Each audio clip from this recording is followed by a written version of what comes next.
nuestros invitados.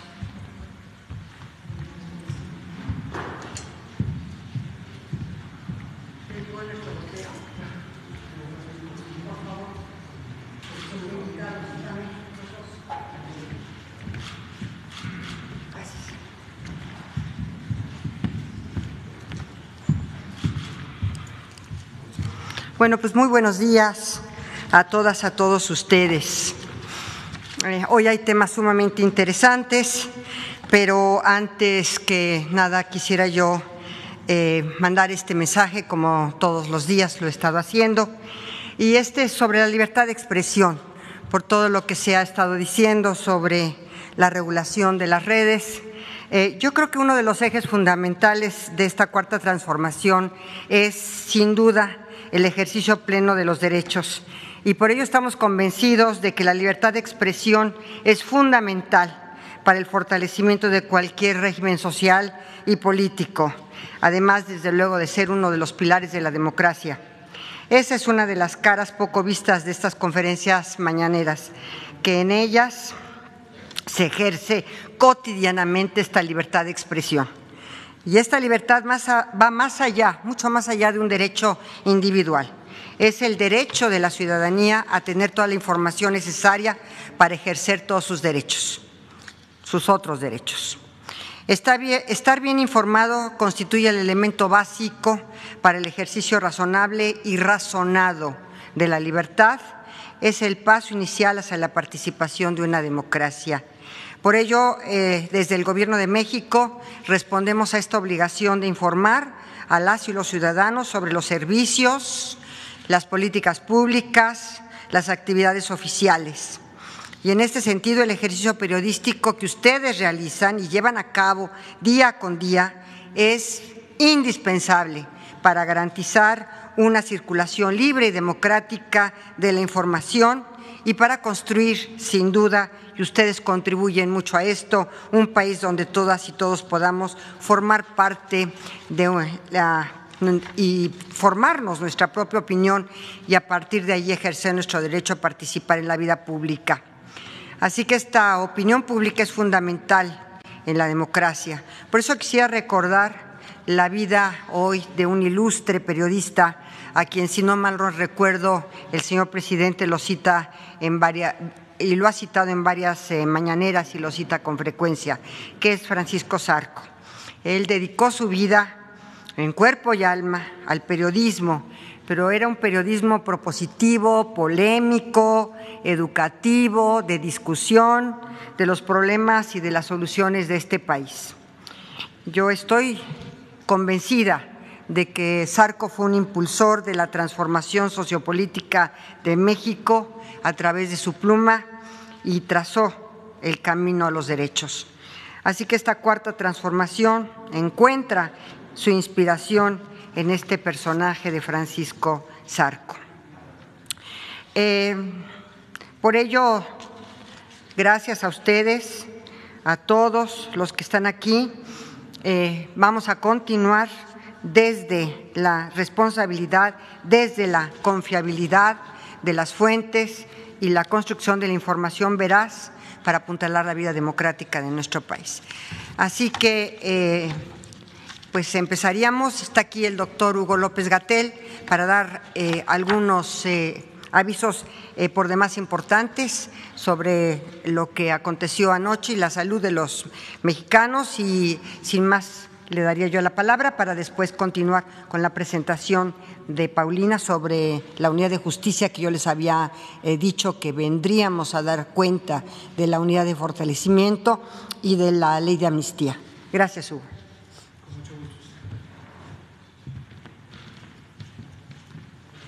Con mucho gusto, secretaria, estimada Paulina. Muy buenos días tengan todas y todos ustedes. Vamos a utilizar el informe técnico con la información del corte de ayer por la tarde para destacar algunas características que nos gustaría señalar que son noticias positivas, tanto del avance de la vacunación como del curso de la epidemia en sí mismo. Seremos muy breves, solamente para enfocar un dato, un elemento que ya resulta alentador. Si me pasan la primera, por favor. Es la misma información, tiene fecha de hoy, pero es la misma información que presentamos ayer por la tarde. Lo que queremos destacar aquí es en la curva epidémica de los casos estimados, como hemos comentado a lo largo de todo el año pasado, se puede apreciar que existen variaciones, fluctuaciones. Llegamos a un punto máximo en julio del año pasado, como ya lo hemos venido comentando detalladamente casi todos los días, y después tuvimos agosto y septiembre con reducción sostenida en el número de casos, para llegar al inicio de octubre, tal como lo habíamos previsto desde marzo de 2020, en donde se encuentra ya la temporada de influenza, la temporada de virus respiratorios del ciclo interanual 2020-2021. Y en ese momento habíamos hecho la predicción y la predicción se cumplió, tendríamos una escalada, un incremento, un repunte de COVID-19, independientemente del estado que guardara la transmisión en ese momento. Y esto es lo que se puede ver posteriormente. Hemos tenido enseguida y hasta el momento un aumento sostenido. Sin embargo, el dato positivo que hoy queremos señalar es en la semana epidemiológica número 5, que es la que estamos viviendo, y con los datos que cortan a la semana epidemiológica 3, es decir, 2 semanas atrás, identificamos que abrimos con una reducción de 20 puntos porcentuales con respecto a la semana previa, es decir, de la semana 2 a la semana 3 de 2021. Este cambio generalmente se pierde rápidamente a lo largo de la semana y a veces llega a nulificarse por completo. Pero cuando es un cambio tan importante, se estima que al final de la semana se conservará esta tendencia de reducción. Lo que vemos es que esta tendencia de reducción, aunque se está acortando, mantiene esta proporción. Abrimos con menos 20 y ya llevamos 2 días con menos 19, lo cual es consistente también con el hecho de que el porcentaje de casos activos, que son aquellas personas que en los últimos 15 días han enfermado de COVID, se está también reduciendo. Ha habido variaciones y hemos tenido hasta 6 o 7%, en este momento tenemos 4%. Es decir, del tamaño real de la epidemia es 4% respecto a los casos acumulados que generalmente están en los medios de comunicación y que son, para los casos estimados, más de 2 millones desde que empezó la epidemia. Pero realmente están presentes con capacidad contagiante solamente el 4%, a pesar de que se sigue contabilizando por razones de registro histórico sobre el impacto general de la epidemia los 2 millones. Esto es un elemento que además es consistente con la reducción de la hospitalización, todavía con importante grado de ocupación hospitalaria en varias de las entidades federativas, tal como lo informamos todos los días. La ocupación hospitalaria es en tiempo real, esto cada 24 horas lo actualizan las unidades hospitalarias y las autoridades estatales están en perfecta información de esta ocupación hospitalaria. Y lo que vemos es una reducción ya por 2 días consecutivos también de 1 punto porcentual, por lo tanto ya llevamos 2 puntos porcentuales a la baja, con 55% de ocupación promedio en este momento. En detalle se ve las entidades federativas que tienen ocupaciones superiores al 70, que son en este momento 3, que son 8 para camas generales, 6 entre 50 a 69 y 18 entidades con ocupaciones menores al 50%. La siguiente. Tenemos 51% de ocupación promedio nacional de las camas con ventilador, pero también con segundo día consecutivo de reducción, y vemos que hay 3 entidades federativas que han tenido ocupaciones mayores al 70%. El Valle de México, que es Ciudad de México y la zona conurbada en el Estado de México, y Nuevo León. Nuevo León, de hecho, ayer había salido ya de la lista de ocupación mayor al 70%, pero retornó y en este momento está en esa sección. 5 tienen entre 50 y 69 y las restantes 24 tienen ocupaciones inferiores al 50%. Entonces, en suma, estos datos lo que nos permiten ver es que por primera vez desde el repunte de octubre tenemos una tendencia sostenida, al menos 2 días hasta el momento, de baja. Tengamos, sin embargo, cautela, lo quiero dejar absolutamente claro para que nadie se llame a sorpresas. Nada garantiza que esta tendencia se mantenga, excepto el comportamiento poblacional. Que quede muy claro, Esto no es ninguna garantía de que se acabó la epidemia. Si la población mantiene la conducta favorable al control de la epidemia, es decir, las medidas de sana distancia, si las autoridades estatales mantienen las decisiones administrativas y las disposiciones administrativas que faciliten ese comportamiento en la población, en las empresas, en los comercios, en los espacios públicos, podremos empezar a ver una tendencia sostenida de reducción. Que quede absolutamente claro, no es ninguna garantía, es un dato alentador que requiere constancia, que requiere disciplina y que requiere mantener claridad de que todavía la epidemia está activa en el mundo, pero si tenemos esta buena actitud y este buen comportamiento, cada quien en lo que nos toca, entonces empezaremos a ver rendimientos positivos. Ahora bien, la vacunación. Hay elementos también muy positivos en la vacunación. Vamos a ver rápidamente el progreso de la vacunación con las vacunas que hemos aplicado hasta el momento. Ayer tuvimos 2.027 que fueron aplicadas y se ve en la siguiente diapositiva la cuenta acumulativa de 677.539 que han sido ya aplicadas. Empezamos en México, recuérdenlo, el 24 de diciembre. Fuimos el primer país de América Latina en iniciar la vacunación contra COVID, uno de los primeros 10 países en el mundo, y desde entonces hemos mantenido una vacunación sostenida de acuerdo con la entrega de vacunas. La producción, la fabricación de vacunas es el factor limitante en todo el mundo, pero algunos países tenemos la fortuna de estar bien organizados para poder poner la vacuna en cuanto llega. Y el operativo Correcaminos avanza muy bien en la medida en que tenemos vacuna, en el periodo de una semana se utiliza a las poblaciones que han sido identificadas.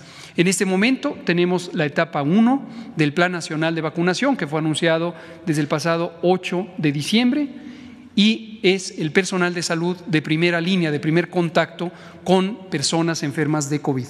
Sectores público y privado, hospitales, centros de salud y atención prehospitalaria, que son las ambulancias, los centros de regulación de urgencias médicas. La siguiente. También tenemos un componente específico, como lo hemos venido señalando, desde su fase de preparación en el personal educativo solamente del estado de Campeche.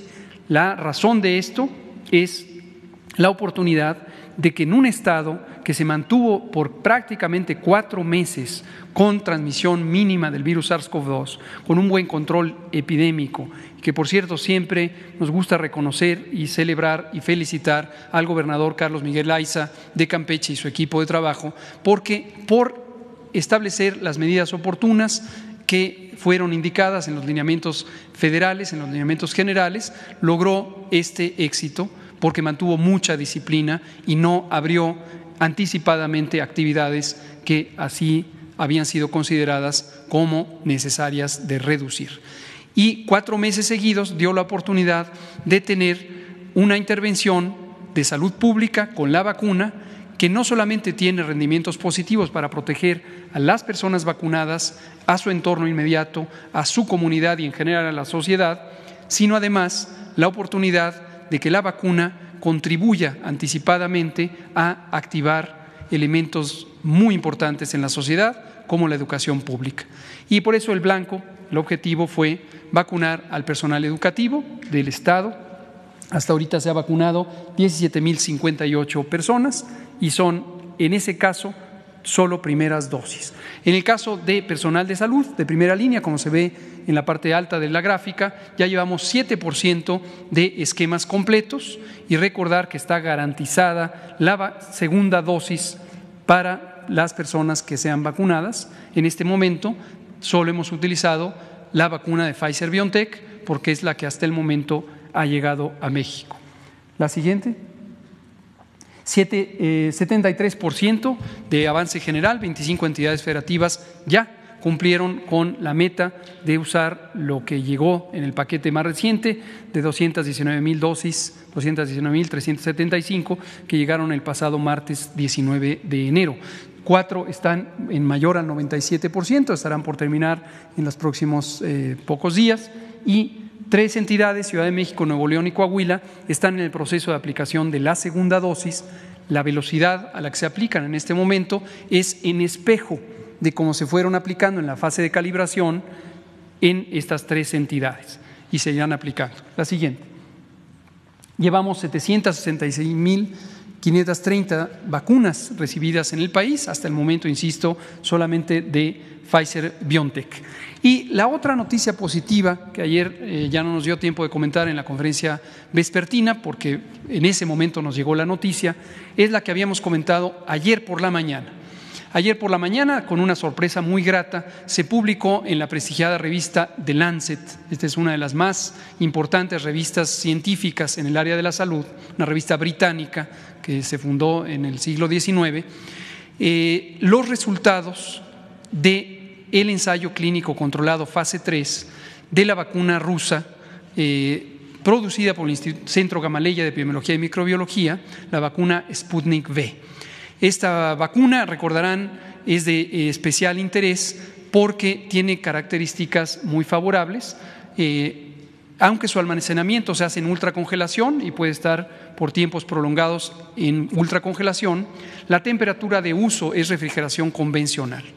Se utilizan 2 dosis y tiene una formulación específica que combina 2 vectores, adenovirus 26 y adenovirus 5, para la primera y segunda dosis respectivamente, y como se muestra en los resultados publicados en The Lancet, tiene una eficacia estimada de 91.6%, correspondientes 91.8% para las personas adultas mayores y de 100% de protección contra casos graves. Es una vacuna segura y por lo tanto nos da mucho gusto ver que los esfuerzos de la misión especial que tuvimos en Argentina en la primera semana de enero ya fructifican con esta realidad. Ayer por la noche, a las 20 horas en punto, en la conferencia de prensa recibimos información de que COFEPRIS, la Comisión Federal para la Protección contra Riesgos Sanitarios, la Agencia de Regulación Sanitaria de México, le concedió autorización de uso de emergencia a esta vacuna, y con lo cual vemos que lo que habíamos estado identificando como una campaña de desinformación, la famosa infodemia que han descrito en el mundo, que el maestro Genaro Villamil, director del Sistema de Radiodifusión de México, tiene documentada, vemos que no tenían mérito todos estos ataques, porque desde luego que existía, tal como lo dijimos, un ensayo clínico con cerca de 22,000 personas, desde luego que había evidencia, que es exactamente la que había ya revisado COFEPRIS, porque teníamos el expediente con autorización del gobierno ruso, y por supuesto coincide con lo que el presidente Vladimir Putin le externó al presidente López Obrador hace una semana en la conferencia amistosa, teleconferencia que tuvieron con este motivo. ¿Qué sigue? Con la vacuna, entonces ya se ha mandado a Rusia el contrato firmado por el doctor Alcocer, el secretario de Salud de México, y estamos en espera de que nos lo devuelvan firmado, cosa que ocurrirá hoy mismo, y esto lo que nos permite es ya programar la fecha de entregas.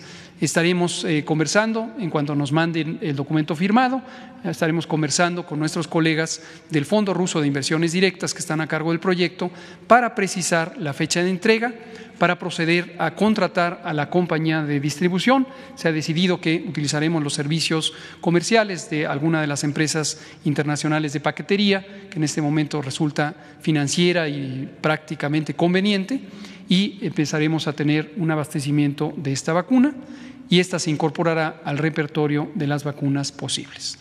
Y esto es lo que tenemos positivo. También ayer comentábamos aquí, se abrió la plataforma, sabemos que hubo algunas pequeñas inquietudes porque no se sostenía el ingreso a la plataforma. Debe quedar muy claro, como lo dije ayer por la noche, esto es impresionante, refleja la expectativa pública, el gran entusiasmo que hay, desde luego, por ser vacunados, y esto en términos de salud pública es sumamente positivo. Las vacunas son una de las intervenciones de salud pública más eficaces, más efectivas, más necesarias para proteger masivamente a las poblaciones. Como ya digo, no solamente a quien se vacuna, sino a quien convive con las personas vacunadas. Nos da mucho gusto que la población mexicana y en especial nuestros adultos y adultas mayores tengan esta respuesta tan inmediata. La plataforma recibió miles de consultas en una forma histórica, inusual. Desde luego eso puso en estrés a la plataforma, y ya el área de política digital junto con tecnologías de información de la Secretaría de Salud están viendo la expansión inmediata de capacidad de esta plataforma. Entonces, para que todos los adultos mayores y adultas mayores tengan claro, el programa de vacunación contra COVID-19 en México, programa que conduce el Gobierno de México, el Gobierno federal, es un programa gratuito, absolutamente gratuito, que llegará a cobertura universal. Todas las personas tendrán derecho de acceso a la vacuna contra COVID. La vacuna ya ha sido contratada para todas las personas, ayer lo mostré, tenemos vacunas suficientes contratadas. Conforme se fabriquen y lleguen, serán puestas para todas las personas. El tema de la plataforma no debe preocupar, está abierta ya de manera permanente y todavía hay muchos días de oportunidad para registrarse. Inténtelo nuevamente, seguramente en los próximos pocos días será ya mucho más eficiente el registro, pero tenga la garantía de que es así, es universal, es gratuito, es para todas y todos. Esto es con la epidemia. Aquí está la plataforma, esto es en tiempo real, aquí está la plataforma abierta directamente.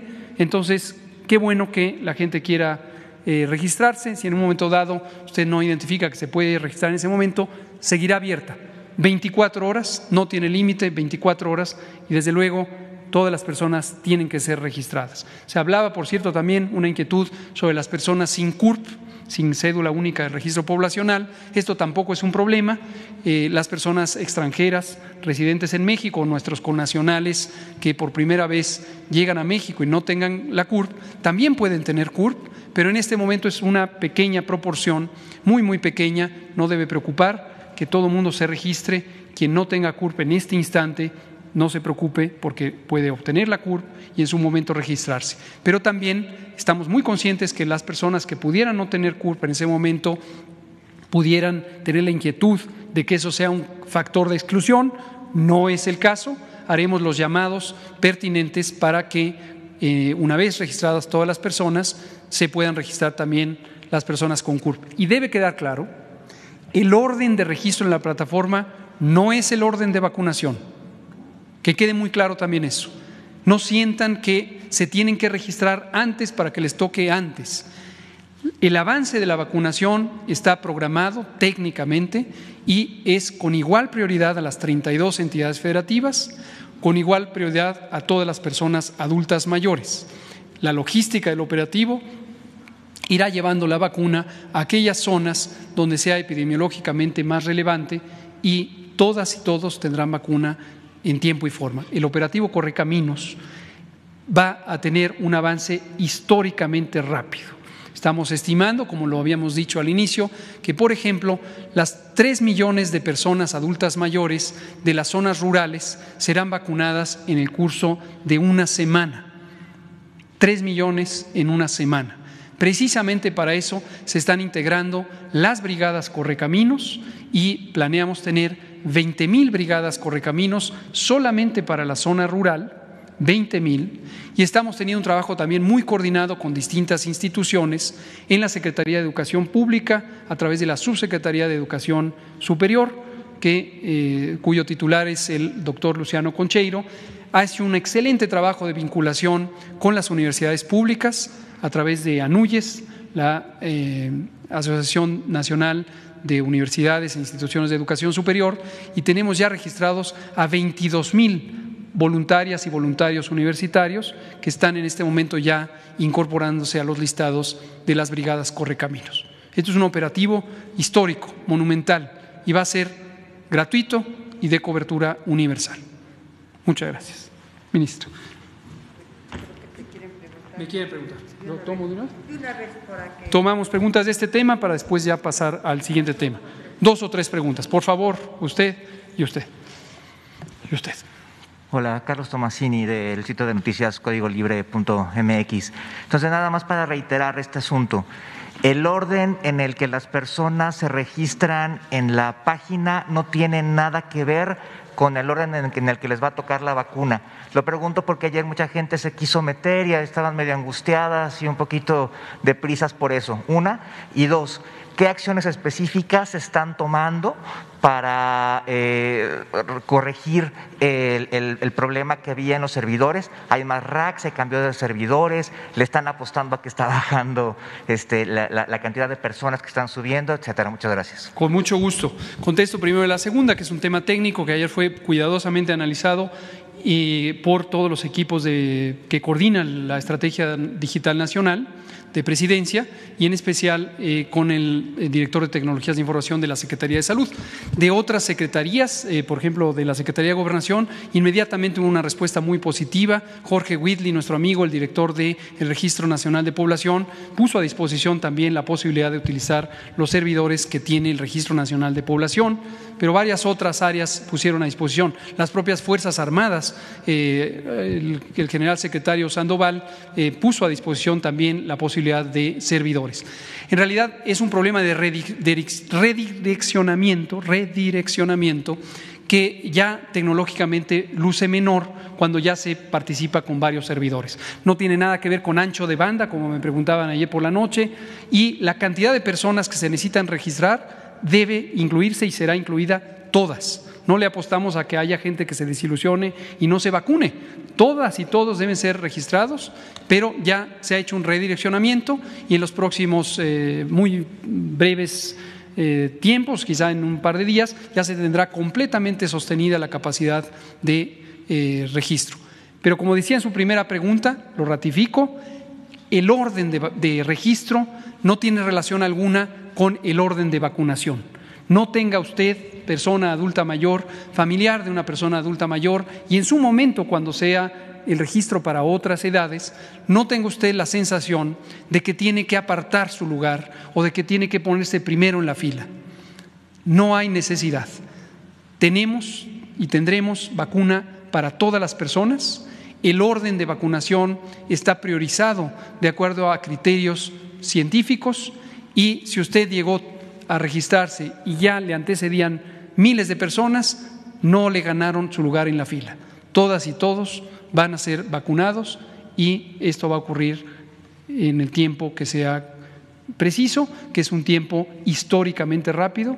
Insisto, el operativo nunca se había visto en el Programa Nacional de Vacunación. Para que se den una idea, el momento más intenso del Programa de Vacunación Universal de México llegó a vacunar a un poco menos de 10 millones de personas.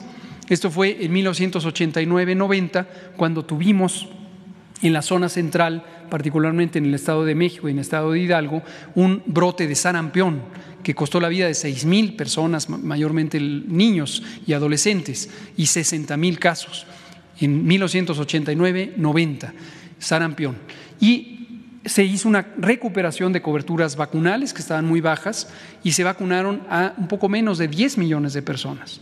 En este momento vamos a vacunar a 126 millones de personas, es decir, toda la población de México. Y esto va a ocurrir en un tiempo históricamente rápido. Muchas gracias, Carlos. Por acá estaba usted, de allá atrás, por favor. Sí, buenos días, señor subsecretario.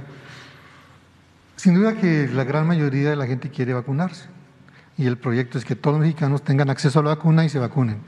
Sin embargo, entre quienes se oponen a la vacuna, que es una minoría, aclaro, advierten que la vacuna no garantiza la inmunidad permanente.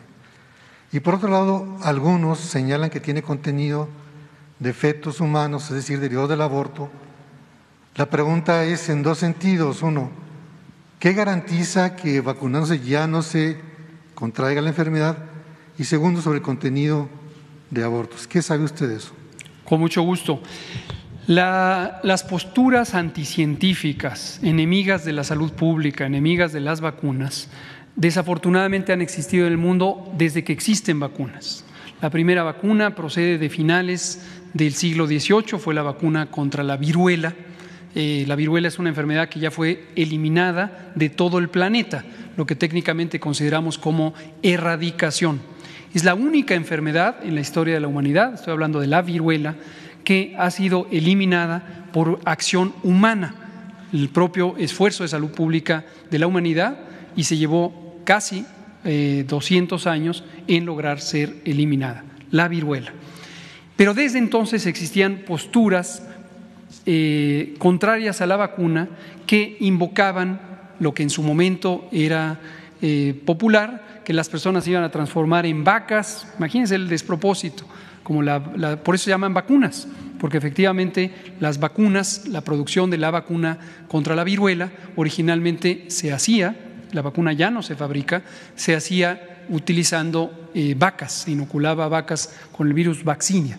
En fin, es un dato histórico, pero que nos pone en perspectiva en estas posturas en contra de las vacunas. ¿Cuál es el referente histórico? 200 años atrás ya estaba esto. Posiblemente la mentalidad de las personas que hoy atacan a las vacunas están ancladas en esos 200 años atrás.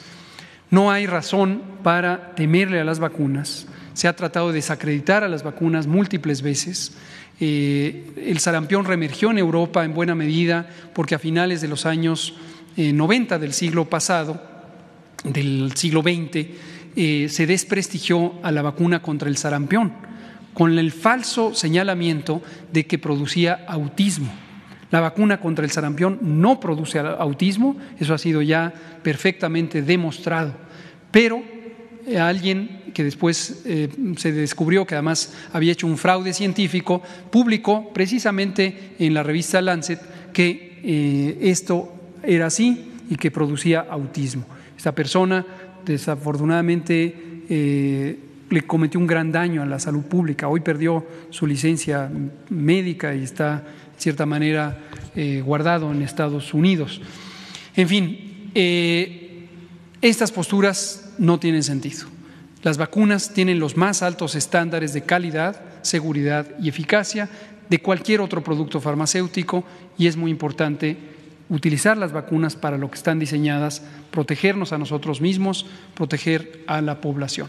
Pero en el caso concreto, ¿se garantiza que no habrá otra vez o no existe la posibilidad de que poniéndose la vacuna contraiga la enfermedad, sí o no? Todos tuviéramos la esperanza de tener una solución única y definitiva a una pandemia. Hasta el momento, la información científica es que la inmunidad que inducen las vacunas ha llevado a un plazo razonablemente largo. Los primeros ensayos clínicos que empezaron fueron el de la vacuna Pfizer y el de la vacuna Astra y el del Instituto Gamaleya, la vacuna rusa. Hasta el momento, los ensayos clínicos continúan dándole seguimiento a las personas participantes y periódicamente se van a hacer análisis para ver si se sostiene la inmunidad en personas que fueron vacunadas en el ensayos clínicos en el mes de julio de 2020. Hasta el momento han pasado un poco más de 7 meses y se identifica que se sostiene la inmunidad hasta este momento. No hay en ciencia términos tales como garantía de que este fenómeno durará. Conforme vayan transcurriendo los meses y se verifique que las personas vacunadas tienen menor riesgo de infección comparadas con las personas que recibieron el producto control, que es agua inyectable estéril, entonces se verificará la duración de la inmunidad. Con respecto a la inmunidad causada por infección natural, también hay algunos pocos estudios que muestran que un año después del inicio de la epidemia parece que la inmunidad se sostiene por varios meses. Hay que mantener la observación de esto, pero desde luego la vacuna ya protege y hay que ponérsela porque eso va a ayudar. ¿Y sobre el contenido? Sobre este contenido de que hay restos de fetos humanos, entiendo en lo que me está diciendo, no había oído una postura tan aberrante y tan anticientífica y un pronunciamiento tan lejano a la realidad. Las vacunas que están en producción en el mundo para COVID-19 y todas las demás vacunas, ninguna tiene productos de fetos humanos ni de fetos animales. Es un completo disparate que no tiene ningún fundamento científico. Gracias. Vamos a dar lugar a otra. Estaba usted de Publímetro y después usted. Y hasta donde la ministra me dijo. Muy buenos días, doctor López-Gatell. Miguel Velázquez de Publimetro. Me gustaría preguntarle, primero nos informaba sobre la vacuna rusa, preguntarle si el gobierno de México tiene planeado adquirir más dosis, porque siguiendo los datos que nos presentaba ayer, son 24 millones de dosis las que van a llegar durante el 2021, y bueno, sería la vacuna con menos dosis o la cantidad de menos dosis de una vacuna que llegarían a nuestro país. Entonces, preguntarle si va a haber más dosis. Con mucho gusto. El portafolio, el grupo de vacunas, la oferta de vacunas para México, las vacunas que México ha asegurado con los correspondientes contratos, ha buscado tener la mayor oportunidad de acceso a las vacunas que han sido las más eficaces. Y en eso estamos muy complacidos de haber logrado este portafolio diverso. Aquí una cosa muy importante, y lo estamos experimentando todos los países del mundo, es que la velocidad de producción de cada compañía varía. Entonces, en un momento dado, si en una compañía hay reducción de producción, como ahora mismo lo hemos comentado, nos ocurre con Pfizer, el tener otra vacuna nos permite no perder la continuidad del plan de vacunación. En su momento podría reanalizarse y, si fuera necesario, ampliar la demanda, la solicitud, la contratación de alguna vacuna, por ejemplo, Sputnik V, podríamos hacerlo si fuera necesario. Sobre lo que comenta de Pfizer, preguntarle, Pfizer, las vacunas que llegan de Pfizer llegan de Bruselas, pero también Pfizer tiene una planta en Michigan, en Estados Unidos. ¿No abarataría traslado y costos que las enviaran desde Michigan en lugar de Bruselas? Suena lógico, ¿no? Es interesante. El plan de producción de Pfizer dejó muy claro a los países que nos acercamos a contratar con Pfizer que en la planta de Michigan el propio Pfizer había convenido con el gobierno de Estados Unidos que sería para producción exclusiva a Estados Unidos. Y la planta de Bruselas, que es bastante más grande, sería la que abastecería al resto del mundo. La planta de Bruselas es la que en este momento está sufriendo positivamente una reexpansión para lograr triplicar, un poco más de triplicar su capacidad productiva. Pero estas son las condiciones que puso Pfizer al mundo y desde luego es a las que nos atenemos. Si cuesta más o cuesta menos trasladarla a través del océano, para México no es un problema, porque de todos modos los precios convenidos se han sostenido. Y finalmente, preguntarle un comentario sobre una información internacional. Surge que en Gijón, en España, cerca de 80 personas dieron positivo a la prueba PCR de SARS-CoV-2 después de haber recibido la segunda dosis de la vacuna. Preguntarle desde el punto de vista médico cómo sería esto posible y a qué se debería este tipo de situaciones y si estaríamos preparados para este tipo de casos en México. Muchas gracias. Este es un fenómeno que se ha presentado en todo el mundo y que tiene una explicación muy clara, y qué bueno que hace la pregunta, se lo agradezco para volverlo a aclarar. Ya lo hemos comentado varias veces. La vacuna contra COVID, igual que todas las demás vacunas, tiene un tiempo para lograr su eficacia, lograr su efecto. Ese tiempo no depende de la calidad de la vacuna, depende de la naturaleza misma de la biología humana. En el momento en que nosotros recibimos un estímulo al sistema inmune, en este caso por la vacuna, pero lo mismo ocurre con las infecciones naturales, el organismo humano empieza a reaccionar frente a ese estímulo, frente a ponerse la vacuna. Y tarda, en el caso de la vacuna contra COVID, aproximadamente 21 días en lograr la máxima capacidad de respuesta. Se fabrican anticuerpos por cierto grupo especializado de glóbulos blancos, se multiplican los glóbulos blancos y hay un cambio bioquímico muy amplio en el organismo y tarda cerca de 21 días en lograr ese nivel de protección. Si una persona, pocos días antes de que fuera aplicada la vacuna, ya había sido expuesta al virus SARS-CoV-2 en forma natural y se había infectado, esa persona está incubando el virus y no se va a dar cuenta que está incubando el virus porque no tiene síntoma alguno. El periodo de incubación se define precisamente así, como el periodo entre la exposición a un virus o cualquier otro agente infeccioso y el momento en que aparecen los síntomas. La persona no tiene ninguna molestia, ni hay manera de que sepa que ha sido infectada. Entonces puede ser que una persona se presente a vacunar justo cuando está en periodo de incubación, se le inyecta y a los pocos días tiene síntomas. Y es posible que la persona considere que fue la vacuna la que le causó la infección. Ratificamos una vez más, lo hemos dicho en innumerables ocasiones, las vacunas no pueden producir COVID. Es imposible, no improbable, es imposible que las vacunas contra COVID produzcan COVID. Es lo mismo que pasa con la vacuna de influenza y ha llevado a la falsa creencia de que la vacuna contra influenza puede producir influenza. No es el caso. Muchas gracias. La última pregunta, por favor, usted allá al fondo, y aquí terminamos porque hay varios otros temas para la conferencia de hoy que son muy trascendentes. Una más nada. Hola, muy buenos días, subsecretario López-Gatell y secretaria Olga Sánchez Cordero.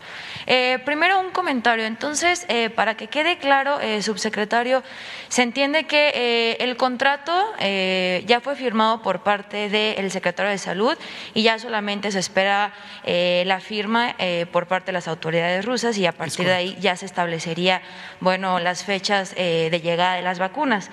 En ese sentido, quedando claro eso, me gustaría hacer esta pregunta. El día de ayer el medio de comunicación El Soberano publicó una investigación especial en la que señala que la senadora antivacunas Lili Téllez estaría involucrada también en una red de lavado de dinero.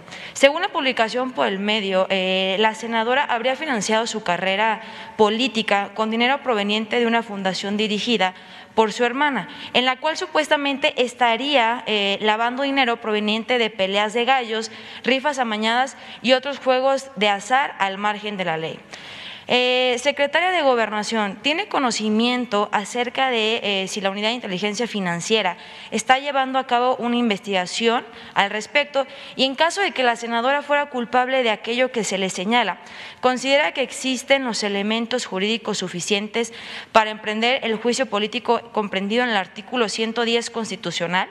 Y si me permiten una segunda pregunta, bueno, pues también… Pues yo creo que aquí terminamos entonces el tema de salud, pasamos a temas de gobernación y ya nos seguimos con eso. De salud ya lo dejamos. Una más. Bueno, una más de salud y dejamos pendiente a usted y ahorita la ministra toma el control. La última, Lisbeth Álvarez, por favor. Gracias. Gracias. Lisbeth Álvarez, de CTMG Noticias y Gurú Política. Saber si van a acudir a los asilos de manera directa a vacunar. Y varias personas adultas mayores viven solos completamente. No tienen familiares, no tienen amigos, pareciera increíble, para que los puedan ayudar a registrarse. Para ellos es más fácil quizá un número telefónico, acudir a algún lugar de manera personal, porque no tienen este acceso, o pareciera fácil que dijeran un amigo, un familiar, no los tienen, viven solos. ¿Qué se va a hacer ante esto? Exactamente por esto es que los programas sociales, la Secretaría de Bienestar ha puesto a disposición del Plan Nacional de Vacunación a los brigadistas. Por eso integramos las brigadas Correcaminos. Así como hubo una campaña de desprestigio a las vacunas, también hubo una serie de acusaciones de que la participación de las personas servidoras de la nación tenía alguna otra intención que no fuera la del bienestar social.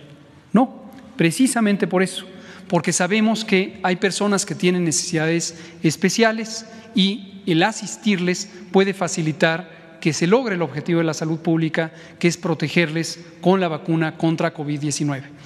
Las brigadas Correcaminos están conformadas por 12 personas que tienen diversas funciones. 2 de las 12 es el personal de salud que vacuna directamente. Este es el personal que siempre ha vacunado. También hubo la falsa acusación de que estábamos desplazando al programa de vacunación universal. No es el caso.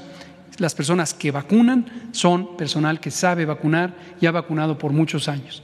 Pero el resto de la brigada, además del componente de las Fuerzas Armadas, que nos ayuda a resguardar el operativo, la integridad de las personas que se vacunan y quienes vacunan y la integridad del producto, están también las personas del bienestar, incluidos a las personas servidoras de la nación. Y ellas y ellos son quienes están auxiliando precisamente todo tipo de necesidad especial.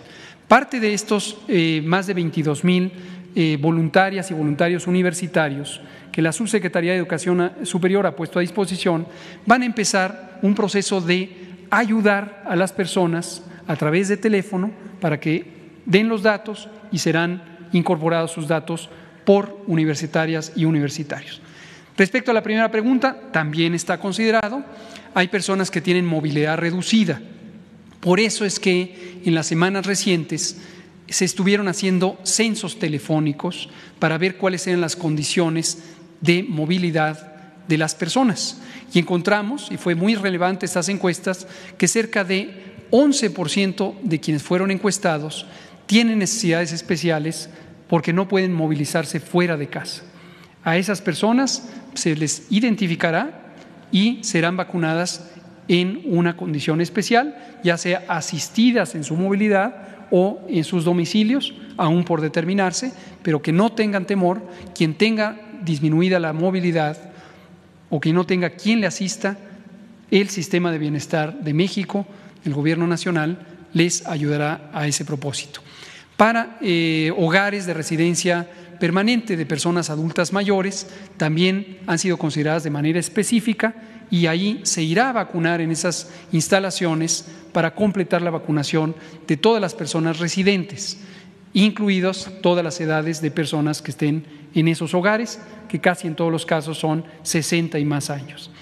Lo mismo en los centros de reclusión, se ha considerado obviamente a las personas privadas de la libertad, quienes tienen, por supuesto, el derecho a la protección de la salud consagrado en el artículo 4 de nuestra Constitución.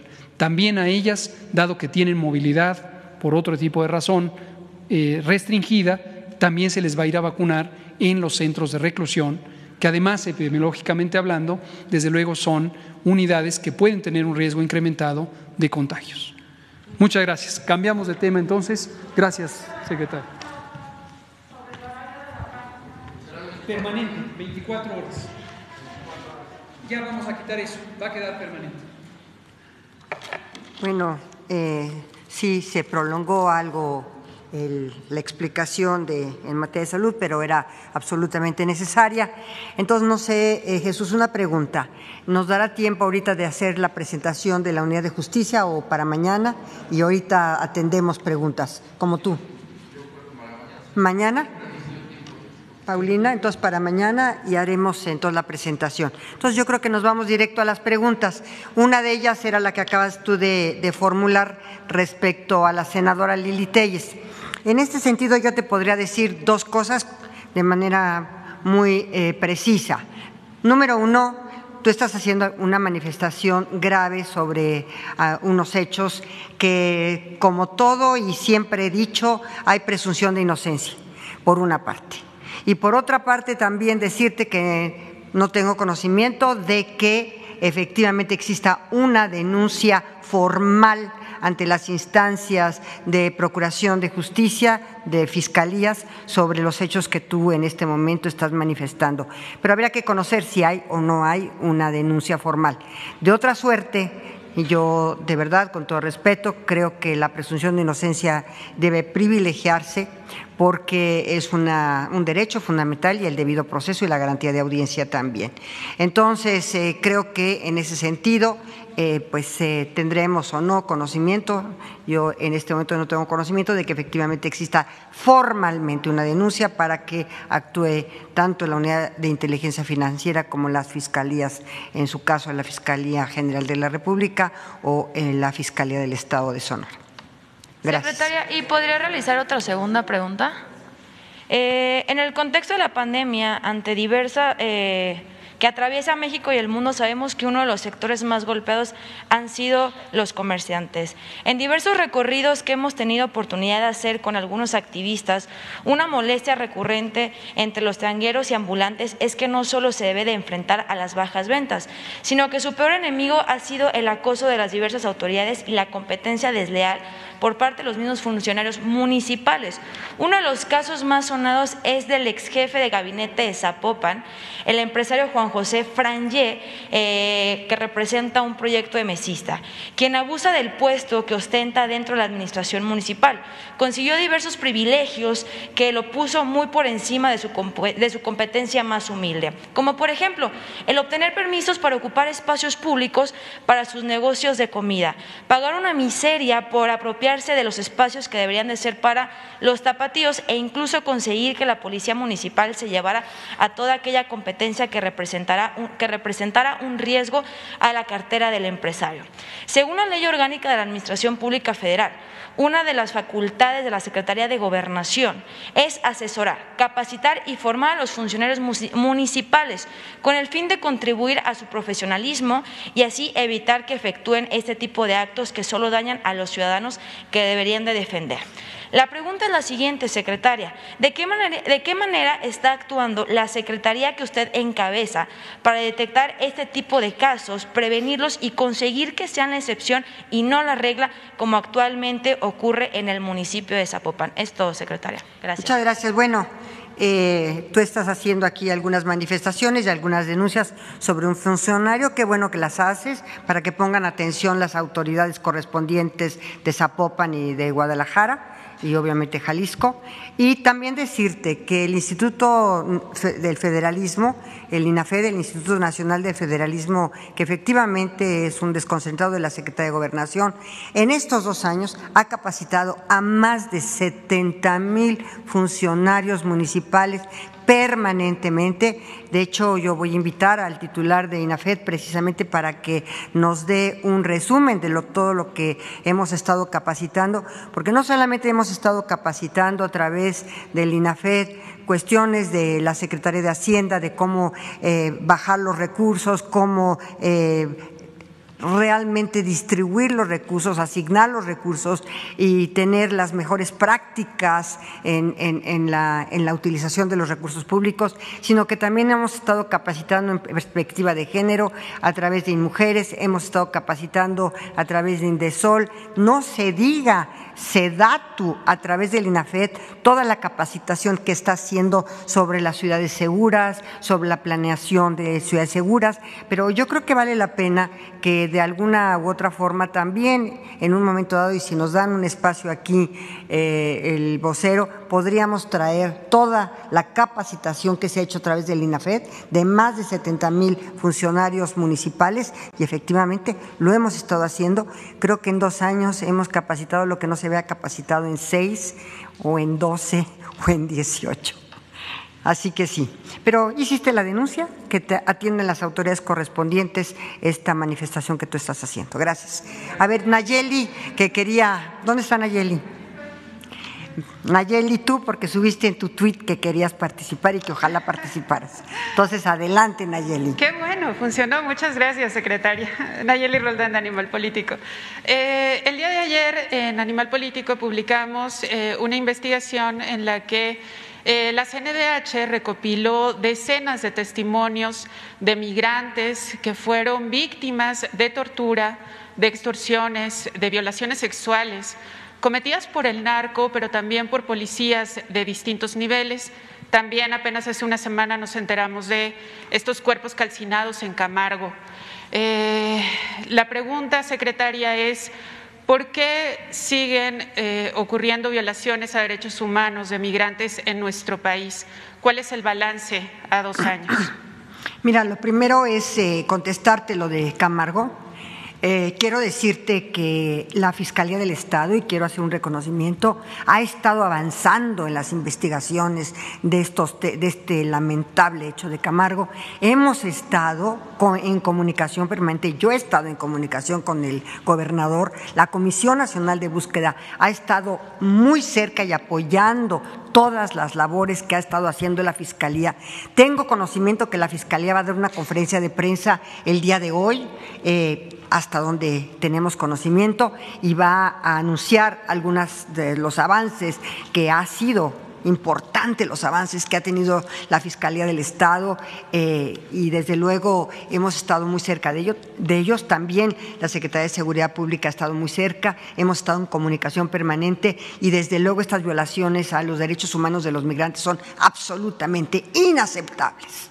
Y cualquier denuncia que tengamos en relación de algunos de nuestro personal de migración o de los policías o de cualquier otra instancia de gobierno que viole derechos humanos, tenemos que tener, como en este caso, las investigaciones de la CNDH para proceder en consecuencia, no para deslindar responsabilidades, para imputar conductas irregulares y probablemente constitutivas de delito a todos estos funcionarios que han estado acosando y han estado violentando derechos humanos de los migrantes. En eso tienes toda la razón, y qué bueno que estás haciendo esta denuncia y qué bueno que estamos nosotros en ese momento actuando. Y sí, efectivamente, algunos de nuestro personal del Instituto Nacional de Inmigración, acuérdense que hemos tenido problemas con muchos de los funcionarios de migración precisamente en este tipo de violaciones de derechos, y los tenemos que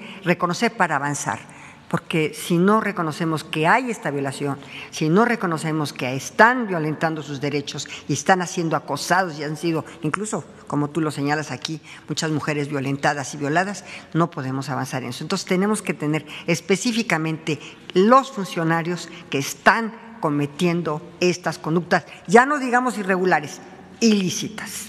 ¿Pero qué ha pasado, secretaria, justo para que esto ahorita, siga ocurriendo? Seguramente, por ejemplo, en el tema de Camargo, que me interesa muchísimo porque es gravísimo, seguramente va a dar una conferencia de prensa el fiscal, que por cierto, quiero decirlo, sí ha actuado con diligencia. Sí ha actuado con diligencia y ya tiene líneas de investigación muy claras para poder llevar a los responsables y judicializar sus casos. La siguiente pregunta, secretaria, también sobre el mismo tema. Perdón, olvidé mencionar que esta investigación sobre la CNDH, aunque los testimonios sobre atrocidades de que sufrieron los migrantes eran pues terribles, la CNDH ocultó esta información. Estas denuncias ocurrieron en 2019 y 2020, pero hasta el momento no lo sabemos. El nombramiento incluso de la titular Rosario Piedra fue bastante polémico y ahora pues sabemos que ha ocultado información. La pregunta es, ¿cómo considera que está siendo la actuación de la CNDH en este momento? Si su actuar realmente está ayudando a las víctimas, en este caso a los migrantes, justamente para evitar la violación de derechos humanos. Pues yo esperaría que la actuación de la Comisión Nacional de Derechos Humanos, que es una institución muy prestigiada, por cierto, siga y continúe transparentando y no ocultando información y denunciando y haciendo recomendaciones, que es su función, para que las autoridades actuemos en consecuencia. Entonces creo que es su responsabilidad y sobre todo su rendición de cuentas y su transparencia lo que debe privilegiarse, porque como tú dices, estaba ocultando, cuando menos eso es lo que se está manejando, que estaba ocultando cierta información. Yo creo que ante todo la rendición de cuentas, la transparencia, para que se pueda actuar en consecuencia. Muchas gracias, secretaria. Gracias a ti, Nayeli. A ver, la chica que está aquí atrás de ti, ¿cuál es tu nombre? Fernanda. Buenos días, Fernanda Mendoza de Glucosa Atómica y El Soberano, la voz del pueblo. Me gustaría preguntar qué ha pasado con las nuevas plazas de los médicos para realizar una especialidad en el extranjero. Habían mencionado varios países para el intercambio, pero faltando un mes para iniciar solo se habla de Cuba. ¿Tendrán información al respecto, ya que en marzo estos médicos deberán empezar? Y también qué tipo de apoyo económico les brindará el CONACYT. Y si me permite una segunda pregunta. Pues yo creo que la Secretaría de Salud… En la tarde actualizamos con el doctor Sbarz, que coordina el programa, y en la tarde traemos la información. Ok, gracias. Entonces le voy a hacer mi segunda pregunta. Lo otro que me gustaría preguntarle es sobre el caso de la doctora Mariana Sánchez. Si nos pudiera compartir alguna actualización de su caso, ya que su mamá declaró que incineraron su cuerpo sin su consentimiento. Además de que el doctor Alcocer emitió un pronunciamiento sobre los protocolos de erradicación de violencia de género. ¿Cómo los harán valer, ya que muchas veces son ignorados por las jurisdicciones sanitarias locales? Mira, qué bueno que lo tratas. Y qué bueno que lo tratas, porque desde esta posición privilegiada de estar en el micrófono en este momento, yo primero quisiera hacer un llamado también a las autoridades de Chiapas para que pudiéramos actuar con mayor velocidad en las investigaciones. Pero más allá, hemos tenido conocimientos de algunas situaciones, por ejemplo, de que Mariana solicitó su cambio y no fue removida de ese lugar para ubicarla en otro lugar. Tenemos también información, porque así se ha manifestado y es pública esta información, de que tenía algún compañero que la estaba acosando permanentemente. Tenemos también información de que su cuerpo fue incinerado, aunque dicen las autoridades que practicaron la necropsia anteriormente, pero fue incinerado de manera bastante rápida y sin consentimiento y sin darle cuenta a su familia. Así que todas estas irregularidades, empezando por la conducta irregular de quien no actuó con diligencia para cambiarla de lugar y para removerla de esta situación, vamos a obviamente solicitar, respetando la autonomía del Estado, la autonomía de las autoridades estatales, pero sí se acordó en el Gabinete de Seguridad esta mañana de reunir un equipo federal que va a estar coordinado por la Secretaría de Gobernación y la Secretaría de Seguridad Pública, en donde va a participar no solamente Fabiola Laniz, que ya estaba en contacto directamente con las autoridades de Chiapas, sino también de Paulina, que es la unidad de apoyo al sistema de justicia, y algunas otras funcionarios de la Secretaría de Seguridad para avanzar en esto. ¿Y qué vamos a hacer? Primero, pues, vamos a apoyar en lo que podamos en esta investigación y vamos a hacerlo. También vamos a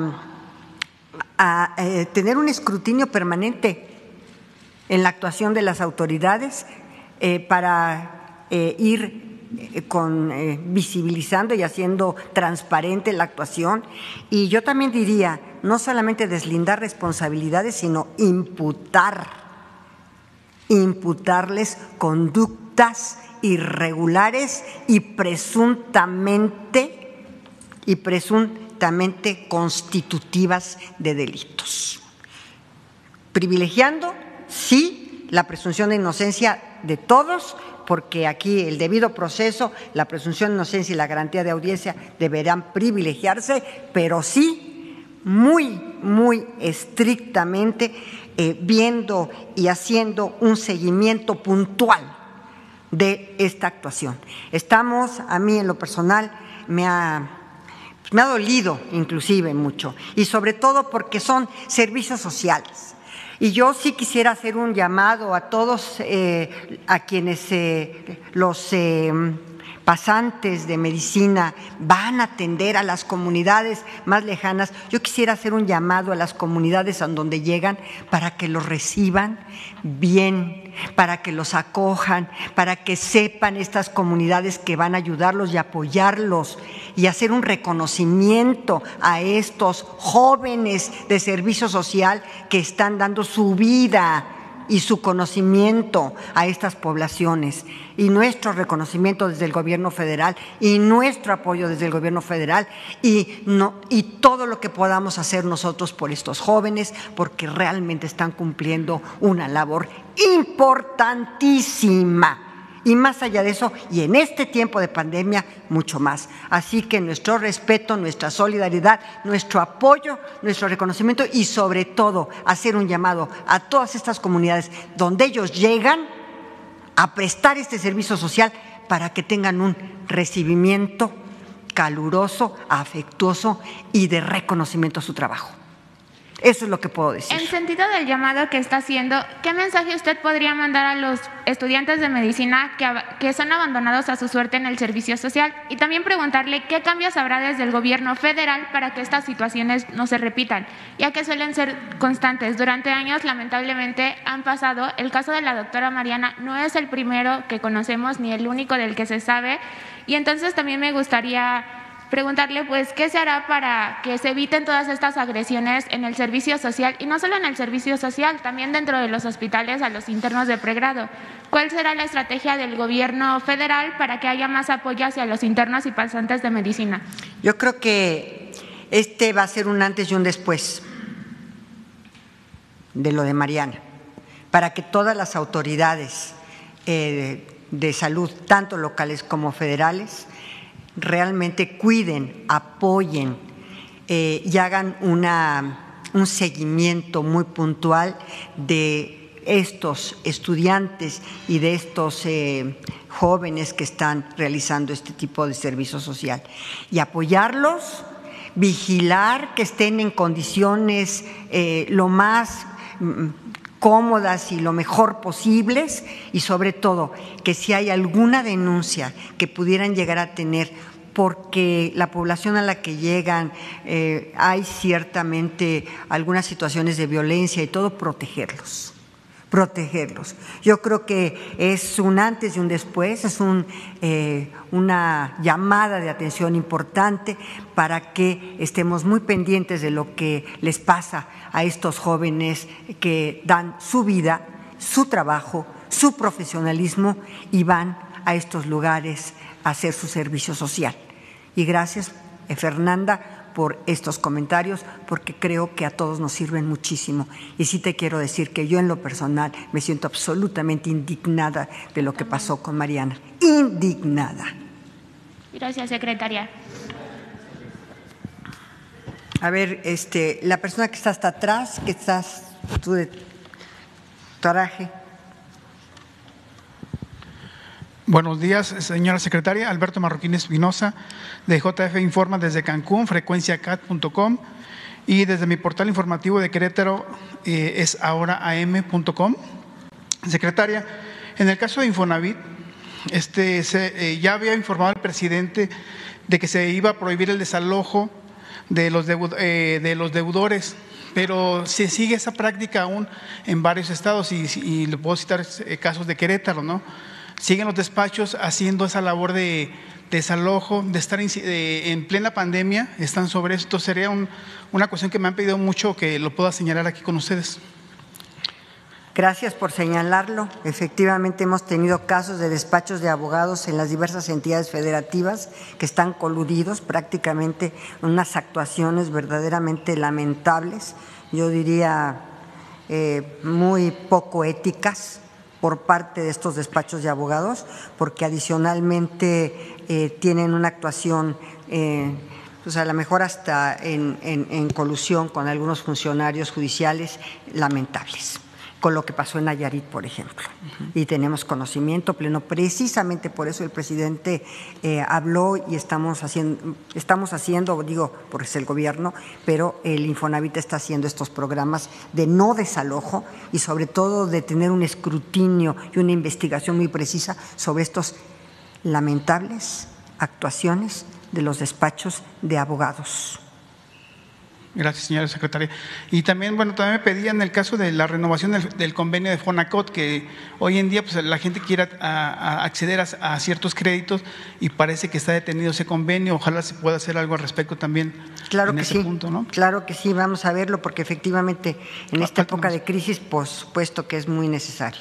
Sí. Gracias. Y un último tema, nada más para ustedes que están viendo el tema de seguridad. En San Juan del Río se ha dado mucha inseguridad desde 2015 a la fecha, ha incrementado, pero, y usted lo han visto siempre en las reuniones de seguridad, el tema del huachicol se está dando mucho en San Juan del Río, entonces parece ya que se está volviendo un Celaya, un Guanajuato. Eso es lo que hay que evitar. Sí, efectivamente tenemos conocimiento y hemos estado investigando sobre diversos ductos que van hacia casas y construcciones abandonadas y que precisamente ahí es donde se está extrayendo el combustible ilícitamente. Y qué bueno que lo denuncias, y efectivamente tenemos conocimiento de que San Juan del Río está haciendo un tema ahí fuerte, el huachicol, el robo de combustible. Tienes toda la razón y vamos a poner atención, y qué bueno que lo estás diciendo para que en el Gabinete de Seguridad lo tomen en consideración, tanto las cuadrillas de Pemex que están rehabilitando los tubos, están cancelando estas tomas clandestinas, cuanto más también Guardia Nacional, el Ejército y todos los que acompañan a estas cuadrillas de Pemex que rehabilitan los ductos y que están obviamente les ponen una especie de concreto para que no vuelva a poder ser perforados nuevamente. Señora secretaria, muchas gracias por su atención. No, gracias a ti. De este lado, tú. Sí, buenos días, secretaria, mucho gusto en saludarla. Demián Duarte de Sonora Power, el otro día estaba preguntando por alguien de Sonora, aquí estamos casi siempre. Y bueno, también de Radio Lobos FM, de Hermosillo. Primero, una pregunta, hace un momento la compañera Juncal preguntaba sobre un tema relacionado con la senadora Lili Telles, senadora por Sonora.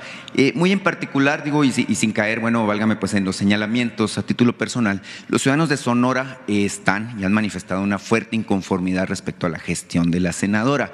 Incluso hay una petición a través de change.org para, que los ciudadanos se manifiesten. Esta petición lleva 30,000 firmas en un par de días. Se manifiesten precisamente para promover lo que sería pues un juicio, primero de desafuero y eventualmente pues que se le separara del cargo para que fuera su suplente quien tomara posesión. Es conocida la historia de la senadora, se le ha señalado como una senadora que está promoviendo la infodemia, que está promoviendo pues la idea de que la gente no se vacune, la desconfianza hacia las vacunas Sputnik, hacia la estrategia de, de combate al coronavirus. Y bueno, además sabemos, ella fue electa por 510,000 sonorenses, nada más que fue electa por Morena y luego se brincó al PAN.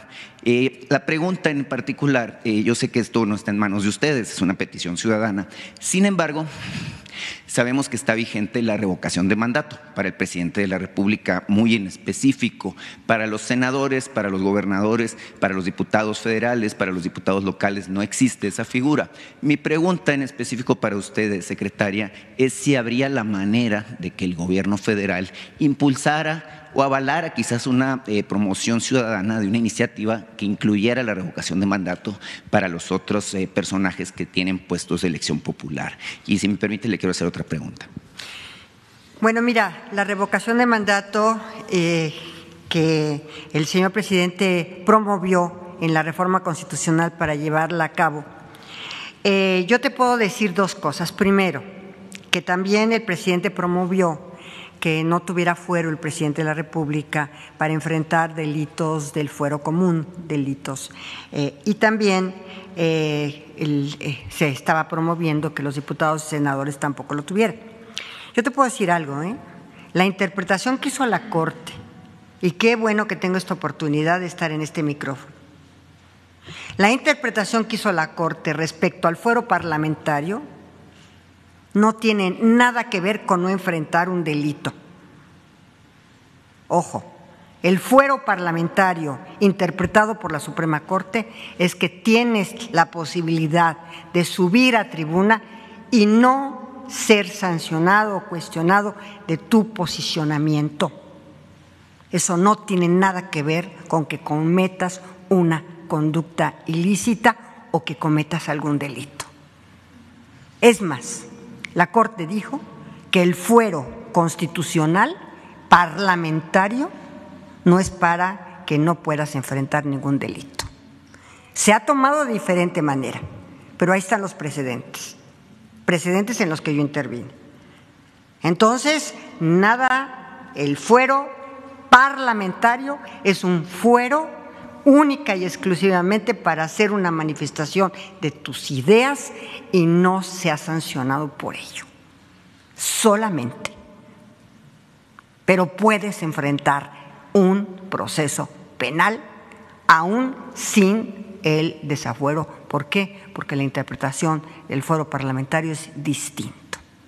No sé si te dé respuesta a tu pregunta. Sí, bueno, en este caso la infodemia o la promoción de la conducta de no vacunarse o infundir miedo en la población puede ser considerado como un delito, incluso hay quien lo califica de terrorismo digital. Es un tema complejo, evidentemente, sobre el que no existen precedentes. Sin embargo, sí existe esta inquietud de parte de los ciudadanos de Sonora en el término de que pues Lili Telles no nos representa, pues no se votó por ella para defender estas posturas ni estas posiciones, se brincó, válgame pues, a la acera de enfrente y en este caso pues evidentemente hay mucha inconformidad. Entonces la pregunta en específico es si cabría el escenario jurídico, válgame pues, para que el gobierno federal considerara este tipo de inquietudes ciudadanas en particular. Si en un momento determinado hay alguna denuncia, te insisto, las autoridades competentes tendrán que hacer un pronunciamiento y su investigación correspondiente y en su caso judicializar una conducta. Hablo en términos generales. Bien. Tengo otro tema. Hace 3 semanas se le planteó aquí al presidente de la República una inquietud que es generalizada de todo el país, no es nada más de Hermosillo o de Chetumal, como lo planteó por aquí el Procurador Federal del Consumidor, Ricardo Sheffield, y es que los precios del gas LP, el que todos usamos en nuestras casas, en nuestras cocinas, y que forma parte de toda la cadena de precios que tienen que ver con la preparación de alimentos, se han incrementado de manera notoria desde el arranque de año. Tenemos en el mes de enero documentado, y en base a los números que presenta la misma Profeco, un aumento del 8% en los precios del gas LP en particular. Si esto lo revisamos en relación a el 31 de enero del año 2020 y el 31 de enero de este año, el incremento es del 30%.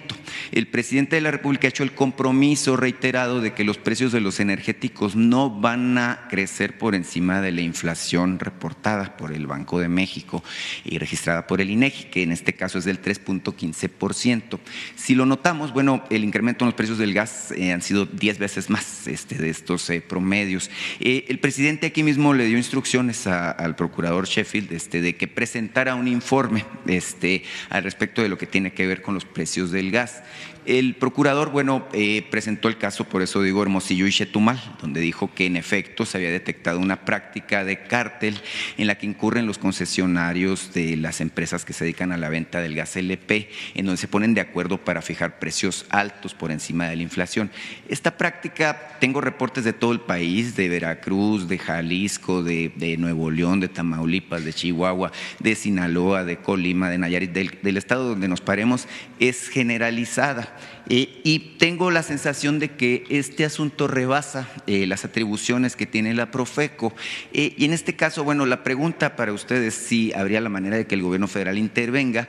Y la otra pregunta es si no será en todo caso la Comisión de Competencia Económica por una parte y por otra parte la Comisión Reguladora de Energía, que dependen de la Secretaría de Economía, quienes tendrán que tomar cartas más directas en este asunto. Digo, es algo que realmente está atentando contra la economía de las familias en todo el país. Yo creo que tienes toda la razón. Estas dos comisiones serían las competentes para resolver estos temas, pero más allá yo creo que muchas de estas empresas sí son acreedoras de sanciones. Incluso podría llegar a perder la concesión y estas dos comisiones tendrían que estar ya actuando porque, como tú dices, pues la Procuraduría Federal del Consumidor tiene ciertas competencias nada más que pudieran no llegar hasta competencias de sancionar o de finalmente cancelar concesiones, pero pues yo creo que esta denuncia es muy importante, sobre todo porque el compromiso del presidente, como lo ha dicho, es que efectivamente los combustibles no superaran la inflación, los precios de los combustibles no superaran a la inflación. Entonces yo creo que es conveniente lo que tú estás diciendo y pues aquí qué bueno que se hace un llamado también a la Comisión Federal de Competencia Económica y a la Comisión de Regulación de Energía, en fin, que vean y analicen esto y la denuncia obviamente de la Procuraduría Federal del Consumidor, que sí tiene algunas atribuciones de sanción la Procuraduría, sí, pero finalmente sus atribuciones no son limitadas y tendrían que actuar otras autoridades del gobierno federal y de órganos constitucionales autónomos para poder resolver el tema de que no se pueda hacer este tipo de prácticas tan lamentables y en contra de los consumidores. Gracias. Y ya, por último, a ver, tú que estás hasta allá, de pelo blanco además, las que nos hemos atrevido a dejarnos de pelo blanco, es todo un evento. Gracias.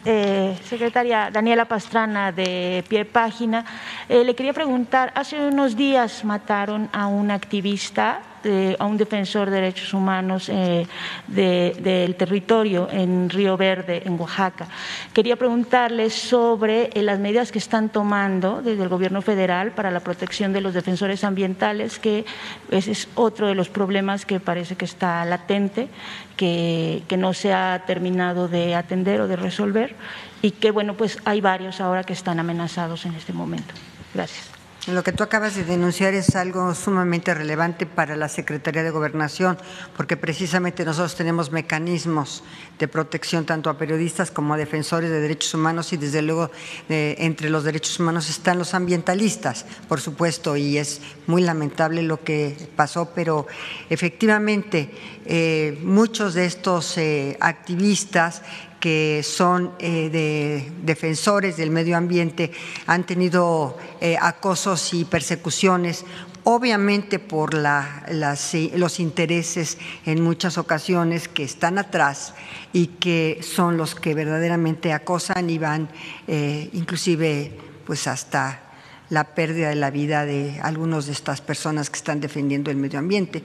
¿Por qué? Pues porque la tala, por ejemplo, de los árboles, irracional, estas organizaciones criminales que lo hacen de manera obviamente ilegal, la tala de árboles, y que son denunciados por estos activistas, y otras prácticas en contra del medio ambiente que denuncian y que pues están obviamente,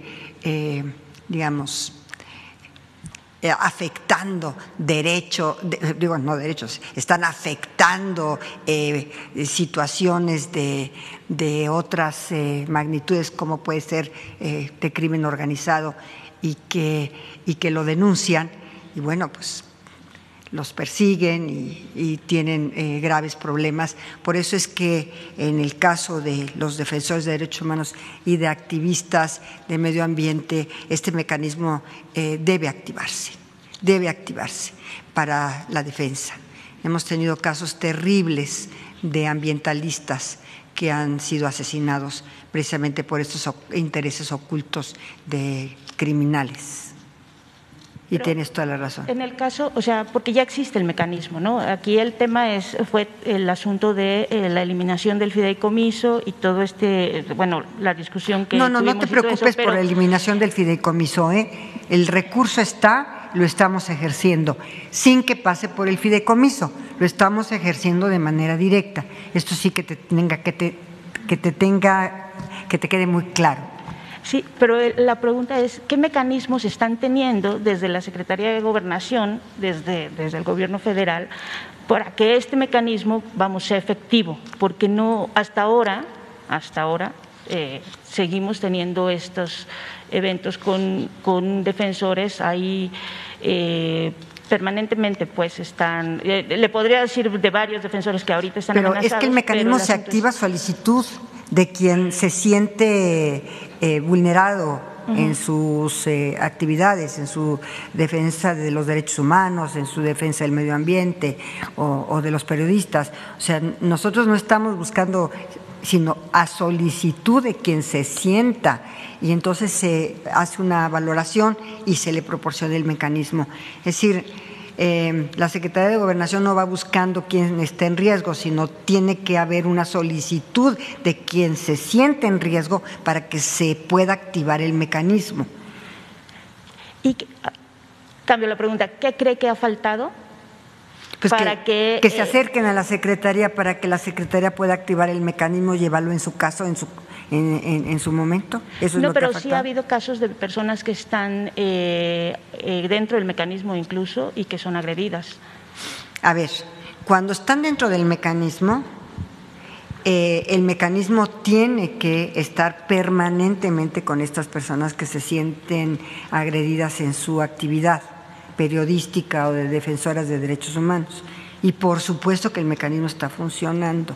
Ahora, si una persona que siente riesgo por precisamente tener esta actividad de defensa del medio ambiente o de defensa de los derechos humanos no acude al mecanismo, pues nosotros no podemos realmente estar enterados de si alguien o no está en riesgo, tiene que acudir al mecanismo y manifestar que se encuentra en riesgo para que el mecanismo pueda activarse y puede evaluarse la situación de riesgo en que se encuentra una persona, pero que el mecanismo está funcionando, que los recursos están ahí, que independientemente de que antes existió un fideicomiso y que el fideicomiso, a través del fideicomiso los recursos estaban destinados al mecanismo, hoy no, hoy están los recursos directamente al mecanismo. Entonces yo creo que no hay problema para que alguna persona que se siente en riesgo inmediatamente acuda con nosotros. Muchas gracias, secretaria. Y solo una cosa, hace unos días a mi compañero Arturo Contreras le comentó que darían un informe o que invitaría al titular del Instituto Nacional de Migración para explicarnos cuál era el estatus de las personas del programa Quédate en México. Quería saber cuándo tienen previsto. Sí, yo creo que lo vamos a invitar, apenas nos dé un espacio aquí el vocero, para que venga a dar algún informe sobre tantas situaciones que estamos viviendo y que él, con toda la transparencia y la rendición de cuentas, pueda estar aquí en una mañanera para dar cuenta de lo que se está haciendo en el Instituto Nacional de Migración. Que dicho sea de paso, te puedo decir que se han cesado, yo diría, decenas de funcionarios, entre otros los de Camargo, cuya conducta irregular de no poner a disposición la camioneta y otras conductas irregulares fueron cesados, y no solo eso, se le dio vista al Ministerio Público. Y ya por último, a ver, la que está hasta atrás, y yo creo que ya con ello terminamos la conferencia de prensa. Gracias, secretaria. Buen día. Dalila Escobar, de Atiempo.tv. Preguntarle sobre esta iniciativa preferente que envía el presidente Andrés Manuel López Obrador al Legislativo, lo que tiene que ver con la ley de la industria eléctrica. Él, bueno, pues ya en esta misma iniciativa se lee lo que nos ha mencionado en diferentes ocasiones en torno al tema de rescatar a la Comisión Federal de Electricidad y, bueno, pues el asunto de revertir esta situación de la reforma energética que no trajo a raudales, como ha mencionado, las inversiones. Sin embargo, bueno, pues ha habido algunas voces, sobre todo del sector empresarial, que muestran preocupación en torno a lo que costaría, por ejemplo, en términos de indemnización, y también por ahí también hay una una sección de los representantes empresariales que mencionan que esto podría llevar a abrir la puerta a un monopolio para la CFE, y también que pudiera esto ser una expropiación indirecta para estas plantas privadas. ¿Qué responde el Gobierno federal ante estas inquietudes del sector empresarial? Desde que llegó el señor presidente López Obrador al Gobierno, se ha retomado la Rectoría del Estado. Se ha retomado esta Rectoría del Estado que en algunos años se olvidó la Rectoría del Estado. Esta Rectoría del Estado, en un sector tan estratégico de seguridad nacional como es el suministro de la energía eléctrica, es una rectoría que tiene que estar en el Estado. Esto no significa que no vayan a participar los particulares con ciertas reglas y con ciertos con ciertos límites y con ciertas reglas. Pero, ¿por qué es una actividad estratégica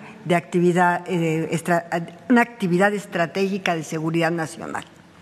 Lo es por tres principios constitucionales fundamentales en esta Rectoría del Estado, en las cuestiones energéticas y en la política energética. La primera, la continuidad en el servicio.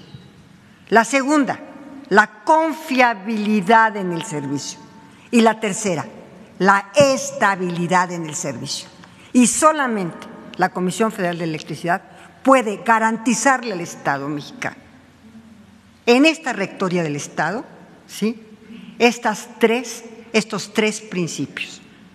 La confiabilidad en el sistema. Imagínate nomás ahorita, un sistema eléctrico no confiable, o no continuo, o no estable en los hospitales. Imagínate nomás, por un segundo, todo lo que está conectado a la energía eléctrica de los ventiladores, por ejemplo, en la pandemia. Entonces, no podemos tener energías intermitentes. Claro, bienvenida la participación, y ahí está en la ley la participación de la iniciativa privada, pero la rectoría en estos sectores estratégicos tiene que ser del Estado, precisamente por la confiabilidad, la continuidad y la estabilidad en el servicio. Y en este sentido, secretaria, preguntarle si, bueno, sabemos que quien está al frente, por supuesto, todavía como bajo las facultades que tiene, pues es el propio presidente Andrés Manuel López Obrador, pero si no ha tenido conocimiento de que hay inquietud, bueno, de buscar directamente por parte del sector empresarial al presidente para hablar de este tema. Y bueno, pues entiendo que ha tenido usted comunicación con el propio presidente López Obrador. ¿Qué le ha dicho al respecto? Y bueno, pues aprovechando, pues ¿cómo está? Bueno, primero hizo uso de su atribución de la iniciativa preferente y se presentó en tiempo y forma. Ya será el Congreso de la Unión que decida, porque además es el Congreso quien tiene que decidir. Y en su caso, si alguien está inconforme, ¿verdad?, podría en su momento poder impugnar lo que a su derecho corresponda en esta materia. Yo creo que con esto damos por terminar. Secretaria, nada más, perdón, un segundo tema que igual nos parece relevante en torno a lo que está sucediendo en la agenda política y que pues no deja de ser importante, de hecho es muy relevante.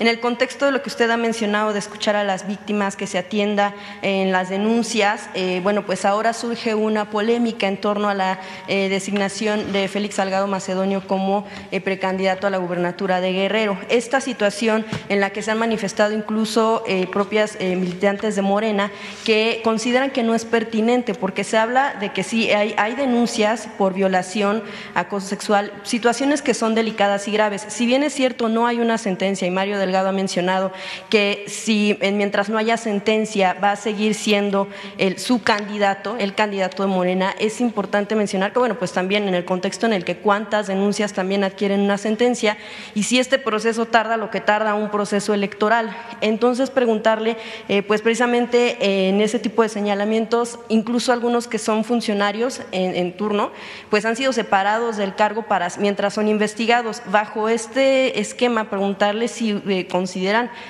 usted como parte de quien ha acompañado también sí pues una agenda feminista. Usted ha mencionado que este gobierno es una transformación feminista. En este contexto, preguntar si es pertinente que una persona que es señalada por ese tipo de situaciones graves y delicadas pues siga siendo el candidato de un movimiento que llevó al presidente a la presidencia, al presidente López Obrador hasta donde está ahora, ¿no? Lo primero que te puedo decir es que rechazo cualquier violencia en contra de las mujeres. Más todavía, no solamente si es una violencia sexual, si no es una violencia de acoso, si es una violencia de violación. Eso es inaceptable, inadmisible. Pero también, como en el caso de Lili Telles, te lo puedo decir y te lo puedo decir contundentemente, hay presunción de inocencia y debido proceso y garantía de audiencia.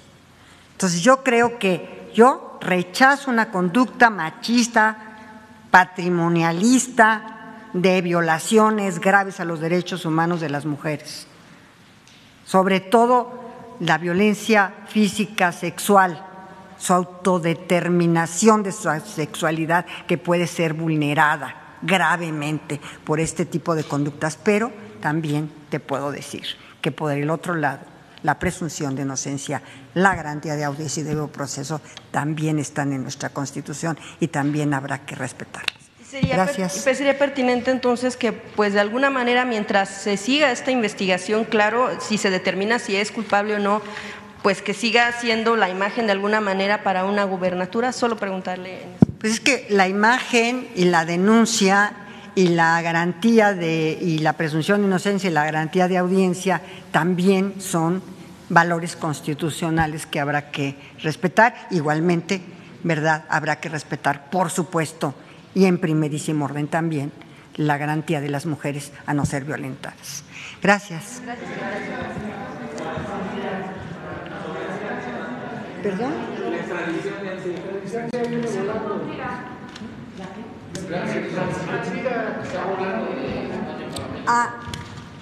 Bueno, sí, tengo conocimiento de que está volando en un avión de la Fiscalía General de la República de allá de España para México.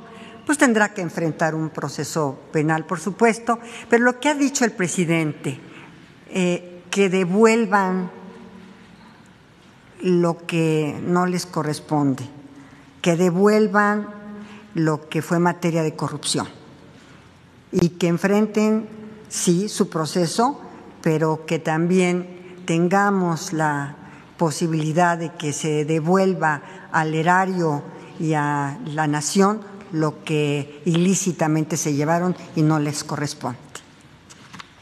Gracias.